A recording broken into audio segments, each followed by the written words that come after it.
Welcome to Tamilamma channel. பச்சரிசியும் பாசிப்பருப்பையும் போட்டு ஒரு கொழுக்கட்டை செய்யலாங்க. பச்சரிசி 1 கப்பு, பாசிப்பருப்பு 1/4 கப்பு எடுத்துக்கோங்க. இதை நல்லா கழுவிக்கோங்க. கழுவிட்டு 1 மணி நேரம் ஊற வச்சுருங்க. ஊற வச்சிட்ட பிறகு இதை எடுத்து துணியில் போட்டு காய வச்சு எடுத்துக்கோங்க. காய வச்ச அரிசியை கடாயில் போட்டு லேசாக வறுத்துக்கோங்க. தண்ணி இல்லாமல் நல்லா வறுத்து எடுத்துக்கோங்க. 2 ஏலக்காய் போட்டுக்கோங்க. அதையும் போட்டு நல்லா லேசாக வறுத்து எடுத்துக்கோங்க. நல்லா ஆறட்டும். ஆறின பிறகு மிக்சியில் போட்டு நல்லா கொரகொரப்பாக அரைச்சி எடுத்துக்கோங்க. 3 கப்பு தண்ணி விட்டுக்கோங்க. 1 பிஞ்சு உப்பு, அச்சு வெல்லம் எல்லாம் போட்டு நல்லா கொதித்த பிறகு இந்த அரிசியை கொஞ்சம் கொஞ்சமாக கொட்டி கிளறிட்டே இருங்க. இப்போது தேங்காய் துருவல் போட்டுக்கோங்க. அடுத்தது நெய் 1 டீஸ்பூன் எல்லாம் போட்டு நல்லா கெட்டியாகிற அளவுக்கு நல்லா கலக்கிக்கோங்க. தண்ணி கையில் தொட்டு மாவை தொட்டிங்கன்னா கையில் ஒட்டாத வரும். இது தாங்க பதம். இப்போது கொழுக்கட்டை பிடிக்கிற அச்சில் இதை போட்டு எடுத்துட்டிங்கன்னா கொழுக்கட்டை ரெடிங்க. நீங்கள் இது உருண்டையாகவும் பண்ணி வேக வச்சு எடுத்துக்கலாம்.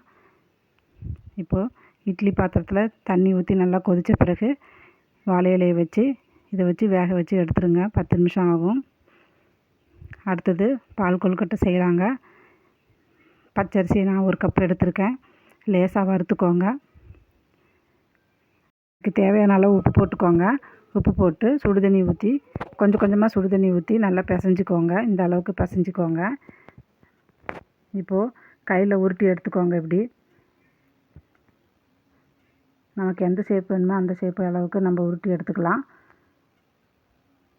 இந்த மாதிரி உருட்டி எடுத்துக்கலாம். இப்போ எல்லாம் உருட்டி எடுத்தாச்சு. இப்போது தண்ணி காய வச்சுக்கலாங்க. நல்லா கொதிக்கட்டுங்க தண்ணி. தண்ணி கொதித்த பிறகு இந்த உருண்டை எடுத்து ஒன்று ஒன்றா போட்டுருங்க. நல்லா ஒரு 5 நிமிஷம் வேகட்டுங்க. வெல்லம் போட்டிருக்கேன். வெல்லம் போட்டு நல்லா கொஞ்சம் நேரம் கொதிக்க விடுங்க. தேங்காய் துருவல், ஏலக்காய் எல்லாம் போட்டு ஒரு 5 நிமிஷம் கொதிக்க விட்டிங்கன்னா பால் கொழுக்கட்டை ரெடிங்க.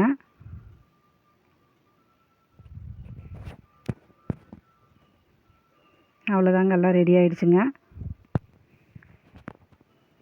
இந்த விநாயகர் சதுர்த்திக்கு இந்த கொழுக்கட்டையை நீங்களும் வீட்டில் ட்ரை பண்ணி பாருங்கள். நன்றி.